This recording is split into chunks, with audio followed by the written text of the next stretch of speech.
দীর্ঘ ৮ ঘন্টা train journey শেষে আমি খুন্তিপুরে এসে পৌঁছালাম। আরও আগে আসা যেত, কিন্তু কিন্তু ট্রেন ঠিক টাইমে আসলো না। ট্রেন থেকে নামতে নামতে অনেক রাত হয়ে গেছে। স্টেশনের ঘড়িতে টাইম দেখে আমার চোখ কপালে। এখন রাত 10টা বাজে। রাস্তায় কোনো গাড়িও দেখা যাচ্ছে না। এত রাতে এই গ্রামে কোনো যানবাহনও পাওয়া যাবে না, আর এই জিনিসটা আমার মাথায় ছিল না। তাই পায়ে হেঁটে রওনা হলাম আমার শ্বশুর বাড়ির উদ্দেশ্যে। স্টেশন থেকে আমার শ্বশুর বাড়ির রাস্তা প্রায় 2 কিলোমিটার তো হবেই। কি আর করার, হেঁটেই যেতে হবে, এছাড়া আর কোনো উপায় নেই। হাঁটতে হাঁটতে মনে পড়লো আমি তো একটা জিনিস নিতে ভুলেই গিয়েছি। গ্রামের সব দোকানপাট তো বন্ধ, এখন মিষ্টি নেই কি করে? মিষ্টি ছাড়া নতুন জামাই শ্বশুর বাড়িতে যাওয়াটা ভালো দেখায়? কেন যে আগে মনে ছিল না।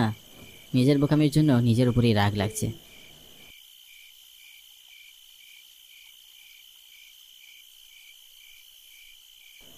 আমি মামুন আহমেদ, সদ্য বিয়ে করেছি। আমার বউ তার বাবার বাড়িতে আগেই চলে এসেছে। আমি চাকরির জন্য তখন আসতে পারিনি। ঈদের ছুটি পাওয়ায় বউকে নিয়ে শ্বশুর বাড়িতে যাচ্ছি।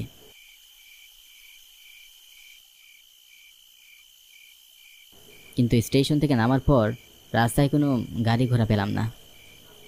পাওয়া যাবেই বা কী করে? এরা তো আর শহর না। গ্রামের সন্ধ্যা হতে না হতেই যে যার বাড়িতে চলে যায়। গ্রামের মানুষের কাছে এখন অনেক রাত। মিষ্টি না নেওয়ায় মন খারাপ হয়ে গেল। নতুন জামাই বলে কথা, ব্যাপারটা সবাই ভালোভাবে নিবে না। যাই হোক, এখন আর ওসব ভেবে লাভ নেই। এত রাতে এই গ্রামে মিষ্টির দোকান খোলা পাওয়াও সম্ভব নয়। খালি হাতেই যেতে হবে। সবাই বুঝবে এত রাতে এই গ্রামে তো কোনো দোকানপাট খোলা থাকে না। তাছাড়া আমার শ্বশুরবাড়ির লোকজন খুবই ভালো। স্তব্ধ অন্ধকার রাস্তা দিয়ে হেঁটে যাচ্ছি। ঝিঝি পোকাদের ডাক আজ খুব আগ্রহ নিয়ে শুনছি। আজ আমাবস্যার রাত। রাতের আকাশ দেখে তাই বলে মনে হচ্ছে। কালো ঘুটঘুটে অন্ধকার বিরাজ করছে চারিদিকে। শুকনা রাস্তা হওয়ায় পথ চলতে কোনো অসুবিধা হচ্ছে না। জীবনে এই প্রথম এত রাতে গ্রামের পথে হাঁটছি। গ্রামে খুব কম আসা হয়। ছোটবেলা থেকে শহরে আমার বেড়ে ওঠা। মায়ের ইচ্ছা ছিল তার গ্রামের কোনো মেয়েকে যেন আমি বিয়ে করি, আর তাই তার পছন্দে আমার বিয়েটা হয়েছে। শহরে বেড়ে উঠলেও আমি খুব একটা সাহসী নই। ছোটবেলা থেকে ভূতের গল্প পড়ে বড় হয়েছি, তাই একটু অন্ধকারে আমার দম বন্ধ হয়ে আসে। এই অন্ধকার পথে একা হাঁটতে আমার একটু ভয় ভয় করছে।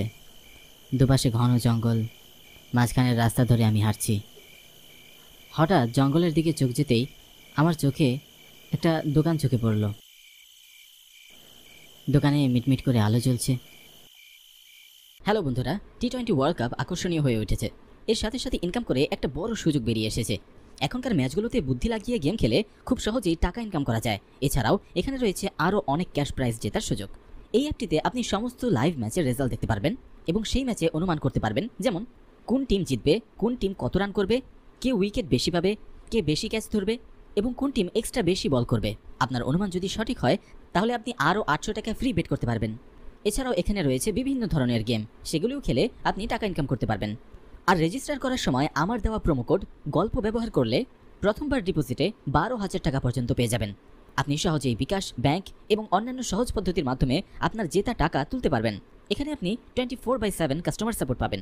তাহলে আর দেরি কিসের? ডেসক্রিপশন এবং কমেন্টসে লিঙ্ক আর প্রোমো কোড পিন করা আছে এবং প্রোমো কোডটি ব্যবহার করুন, ক্যাশ প্রাইজ জিতুন। আমি কিছুটা এগিয়ে গিয়ে দেখলাম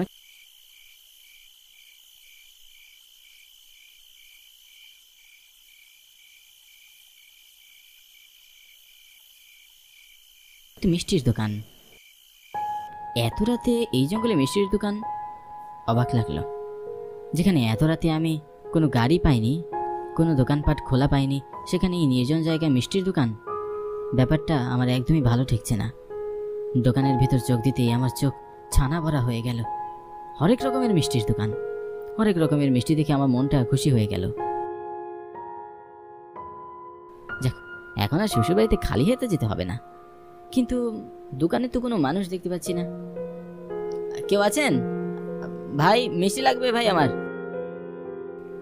আমার কথার কোনো উত্তর পেলাম না। দোকানে কেউই নেই। এত রাতে দোকান খুলে দোকানদার কোথায় গেল? বেশ কিছুটা সময় কেটে যায়। কাউকে দেখতে না পেয়ে মিষ্টি কেনার আশা আমি ছেড়ে দিয়েছি। যাওয়ার জন্য ফিরতেই দোকানের ভেতর থেকে কেউ একজন ফ্যাকাশে কণ্ঠে বলে উঠল, কি মিষ্টি নেবেন? রসগোল্লা, রাজভোগ, চমচম, সন্দেশ, কালো জাম, রসমালাই, আমার দোকানে সব পাইবেন। দোকানদারের কথায় আমি পিছনে ফিরে তাকালাম। দেখলাম দোকানের ভিতর একজন বয়স্ক লোক। লোকটার পরনে ধুতি, ফতুয়া, চুলগুলো সাদা, মুখটা ফ্যাকাশে হয়ে আছে। লোকটাকে দোকানের ভিতর দেখে আমি বেশ অবাক হলাম। প্রথমে তো দোকানের ভিতর কেউই ছিল না, তাহলে লোকটা এখন কি করে? দোকানের ভিতরে আমি কোনো গুপ্ত দরজা আছে কিনা দেখতে লাগলাম। হয়তো কাছেই লোকটার বাড়ি। সে যাই হোক, এত কিছু ভেবে আমার কাজ নেই। আমার মিষ্টি নেওয়ার দরকার, আমি মিষ্টি নিই। আমাকে 5 কেজি রসগোল্লা আর রসমালাই দিবেন, ঠিক আছে? তা দিতে পারি, তবে মিষ্টি নিয়ে আজ বাড়ি ফিরতে পারবেন? লোকটার কথায় আমি চমকে উঠলাম। লোকটা এখনই বললো বাড়ি ফেরার কথা বলছে, মিষ্টি নিয়ে বাড়ি ফিরতে পারবো না, এর মানে কি? লোকটা কেন এরকম বলছে? মাফ করবেন চাচা, আমি আপনার কথা ঠিক বুঝতে পারিনি। আমি শহর থেকে এসেছি শ্বশুর বাড়ি যাবো বলে, কিন্তু রাস্তায় জ্যাম থাকায় ট্রেন খুব দেরিতে এসে নেমেছে। এত রাতে এ গ্রামে কোনো যানবাহন পাচ্ছিলাম না, এদিকে মিষ্টি নিতে ভুলে গিয়েছিলাম। নতুন বিয়ে হয়েছে তো, খালি হাতে কীভাবে শ্বশুর বাড়ি যাই? আপনার দোকানটা খোলা থাকায় বড্ড উপকার হলো। উপকারের প্রতিদান তো তোমায় দিয়ে যেতে হবে। তা অবশ্যই দেব, যত রাখবেন তার থেকে 100 টাকা বেশি দেব। শুধু টাকা দিয়ে ঋণ শোধ করতে পারবে না? কি যে বলেন চাচা, দিন মিষ্টিগুলো মেপে দিন, এমনিতেই অনেক দেরি হয়ে গেছে। এই খুন্তিপুরের মিষ্টান্ন ভান্ডার থেকে একবার যে মিষ্টি কিনেছে তাকে অনেক চড়া দাম দিতে হয়েছে। কত দিতে হবে চাচা সেটা বলুন, যা দাম আসবে আমি দেব, এ নিয়ে আপনার কোনো চিন্তা করতে হবে না। যদি বলি মিষ্টির দামটা তো জীবন দিয়ে পরিশোধ করতে হবে। দোকানদারের কথায় আমি শিউরে উঠি। সে খিলখিলিয়ে হাসছে, তার হাসির শব্দে আমার প্রাণটা যেন বেরিয়ে যাবার উপক্রম হচ্ছে। বৃদ্ধ লোকটা আমার দিকে রক্তিম চোখে তাকিয়ে আছে। তার হাসির শব্দ আমার বুকের ভিতরে পেরেকের মতো গেঁথে গিয়েছে। দেখতে দেখতে বৃদ্ধ লোকটা একটা ভয়ঙ্কর রূপ ধারণ করলো, যা দেখে আমার হৃৎপিণ্ড লাফিয়ে উঠল নিমেষে। আমি দোকানে সাজিয়ে রাখা মিষ্টিগুলোর দিকে তাকালাম। মিষ্টিগুলো লাল তাজা রক্তে ডুবে আছে। এ কি করে সম্ভব? এর মানে আপনি কোনো মানুষ না? নিবি না মিষ্টি, নিবি না আমার দোকান থেকে? ভয়ে আমার চিন্তা শক্তি লোপ পেয়েছে। বারবার মনে হচ্ছে আজই আমার শেষ রাত। এই অশরীররা কারোর উপর মায়া করে না। আমার নতুন বিয়ে হয়েছে, আমার স্ত্রী আমার জন্য অপেক্ষা করছে। কুন্তিপুরের এই মিষ্টান্ন ভান্ডারে যে একবার আয়ে সে কখনোই ফেরা যাইতে পারে না। তুইও পারবি না। আমার রক্ত লাগবো, তাজা রক্ত। অশরীরীটা ধীরে ধীরে এগিয়ে আসছে। তার মুখ থেকে হিংস্র একটা শব্দ বের হচ্ছে। এই পরিস্থিতিতে আমি কি করব বুঝে উঠতে পারছি না। মনে মনে সূরা পড়তে লাগলাম, জানি না বাড়ি ফিরতে পারবো কিনা। আমার স্ত্রী আমার পথ চেয়ে বসে আছে। কাল সকালে হয়তো আমার লাশ দেখতে পাবে ওরা। অশরীরটা আমার দিকে এগিয়ে আসছে। আমি একটা চিৎকার দিয়ে দৌড় দিলাম। আমার মনে হচ্ছে অশরীরটাও আমার পিছিয়ে পিছিয়ে আসছে। আমি সর্বশক্তি দিয়ে দৌড়াচ্ছি। কাছেই একটা মসজিদ আছে, সেই মসজিদ পর্যন্ত যেতে পারবো কিনা জানি না। এই অশরীর তার ধারালো নখ দিয়ে আমার বুক চিরে হৃৎপিণ্ডগুলো খাবে। প্রচণ্ড ভয়ে আমি জ্ঞান হারিয়ে ফেলি।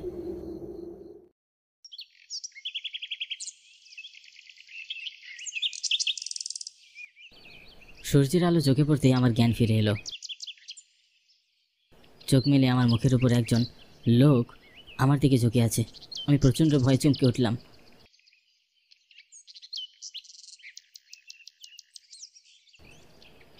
ভয় নেই, তুমি আমার কাছে একদম নিরাপদ। আমি নামাজ পড়ে যাচ্ছিলাম, তোমাকে এখানে পড়ে থাকতে দেখে ভাবলাম তোমার জ্ঞান ফেরা অবধি অপেক্ষা করি। তুমি কি কিছু দেখে ভয় পেয়েছো? আমি হুজুরকে সব ঘটনা খুলে বললাম। কুন্তিপুরের এই মিষ্টান্ন ভাণ্ডারে একটা সময় খুব রমরমা বেচা কিনা হতো, কারণ হরণ চাচার মিষ্টির তুলনা হয় না। শহর থেকেও মানুষ তার দোকান থেকে এসে মিষ্টি নিয়ে যায়। চারিদিকে তার মিষ্টির জয়রাগ। আর তখনই কিছু ব্যবসায়ীরা ষড়যন্ত্র করতে শুরু করে। তার দোকানে সব সময় উপচে পড়া ভিড় পড়েই থাকতো, আর অন্য দোকানিরা হরণ কাকাকে হিংসা করত। একদিন রাতের বেলা সব দোকানিরা হরণ কাকার মিষ্টান্ন ভাণ্ডারে আগুন জ্বালিয়ে দেয়। পুরে ছাই হয়ে যায় হরণ কাকার শেষ সম্বল। সকালবেলা হরণ কাকা তার পড়ে যাওয়া দোকান দেখে খুব কেঁদেছিল। সে দিনের পর থেকে হরণ কাকাকে আর গ্রামে দেখা যায়নি। তবে লোকমুখে শুনেছি মধ্যরাতে হরণ কাকা তার মিষ্টান্ন ভাণ্ডার খুলে বসে থাকে। অনেকের ধারণা হরণ কাকা শহরে চলে গেছে, আবার অনেকের ধারণা হরণ কাকা তার মিষ্টান্ন ভাণ্ডারের শোকে আত্মহত্যা করেছে। তোমার মুখে সব শুনে তো এটাই মনে হচ্ছে হরণ কাকা আর বেঁচে নেই, আজও তার আত্মা সেই মিষ্টান্ন ভাণ্ডারেই আছে। তবে খুন্তিপুরে মিষ্টির দোকান খুবই কম। আগের ব্যবসায়ী সবাই রহস্যময়ভাবে আত্মহত্যা করেছে। হিংসে বড্ড খারাপ জিনিস। হিংসের বশবর্তী হয়ে মিষ্টি ব্যবসায়ীরা হরণ কাকার স্বপ্নের মিষ্টান্ন ভাণ্ডার পুড়িয়ে দেয়। হুজুরের মুখে হরণ কাকার বীভৎস ঘটনা শুনে মনটা খারাপ হয়ে গেল। লোকটা অনেক কষ্ট পেয়ে আত্মহত্যা করেছে। হুজুর আমাকে ঝেড়ে দেওয়ার পর আমি তার থেকে বিদায় নিয়ে আমার শ্বশুর বাড়ির উদ্দেশ্যে হাঁটা শুরু করি।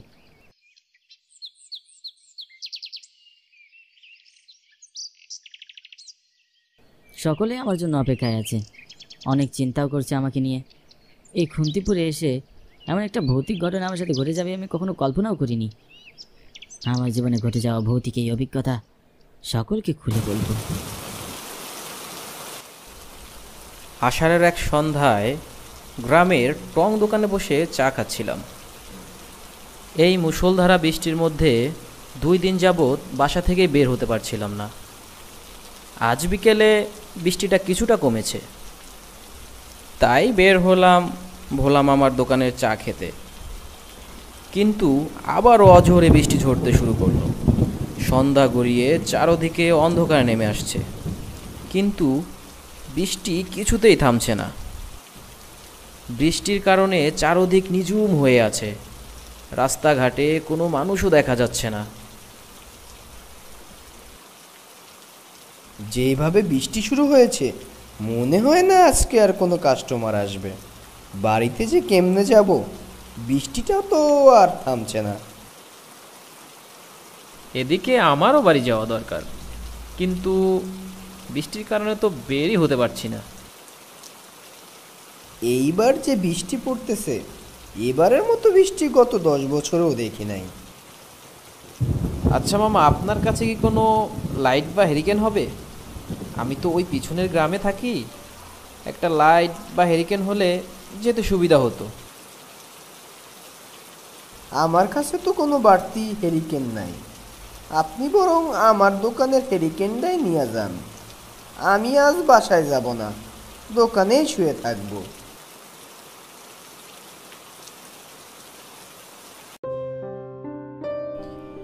ভোলা মামার সাথে কথা বলতে বলতে বৃষ্টিটা মনে হয় কিছুটা কমেছে। হেরিকেনের মিটিমিটি আলোতে বাড়ির পথে যেতে শুরু করলাম, কিন্তু আকাশের অবস্থা এতটাই খারাপ যে কোনো সময় আবারও বৃষ্টি শুরু হয়ে যেতে পারে। এই দিকের রোডঘাট অনেকটাই কাদা হয়ে আছে, জায়গায় জায়গায় পানি জমে গিয়েছে, তাই হাঁটতে খুবই সমস্যা হচ্ছে।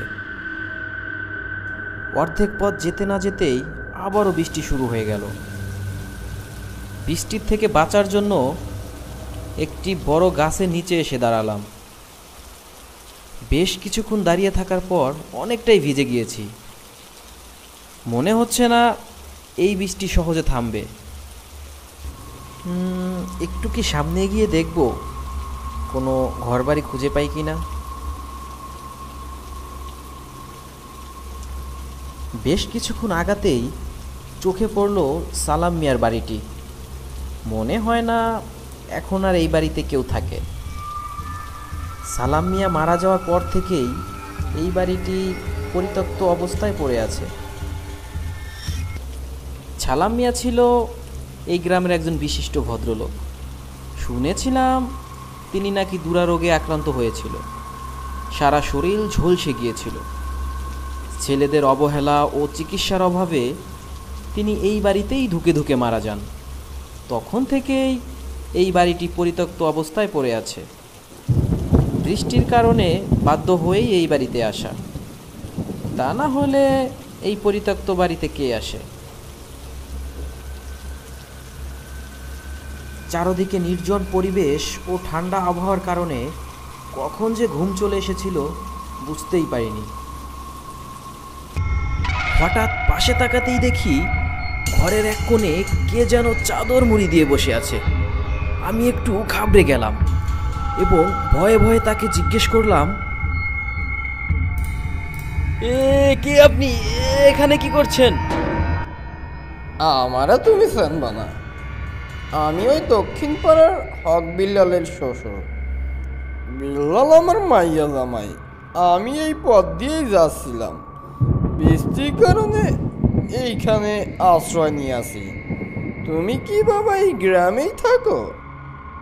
আমি ওই উত্তরপাড়ায় থাকি, বৃষ্টির কারণে এখানে আটকা পড়ে গিয়েছি।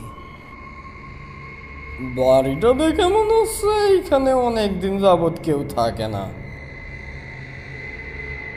আসলে এই বাড়ির মালিক সালাম মিয়া অনেক বছর আগেই মারা গিয়েছে, তারপর থেকে এই বাড়িতে আর কেউ থাকে না।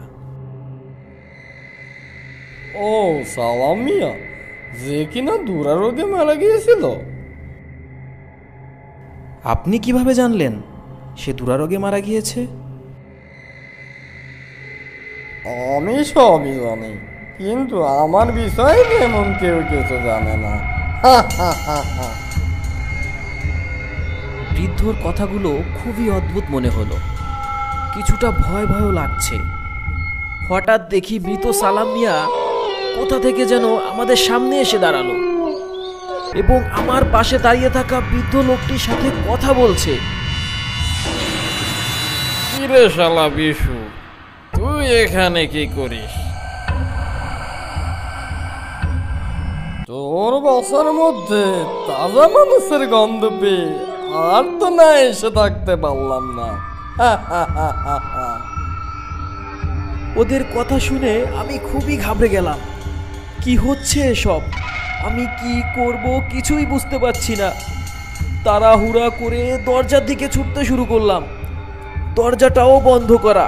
আমি অনেক টানাটানি করার পরেও কিছুতেই দরজাটি খুলতে পারছিলাম না। ওদিক দিয়ে ওদের কথাও ভেসে আসছিল, ওরা আমার দিকেই ছুটে আসছে। সৃষ্টিকর্তার নাম স্মরণ করে দরজায় জোরে এক টান দিলাম। হঠাৎ দরজাটি খুলে গেল। কোনো দিক না তাকিয়ে জোরে দৌড়াতে শুরু করলাম। পিছনে তাকিয়ে দেখি ওরাও আমার দিকেই আসছে। দিক বেদিক হয়ে ছুটতে থাকলাম। হঠাৎ পায়ের সাথে কিসের যেন ধাক্কা লেগে হোঁচট খেয়ে মাটিতে পড়ে গেলাম।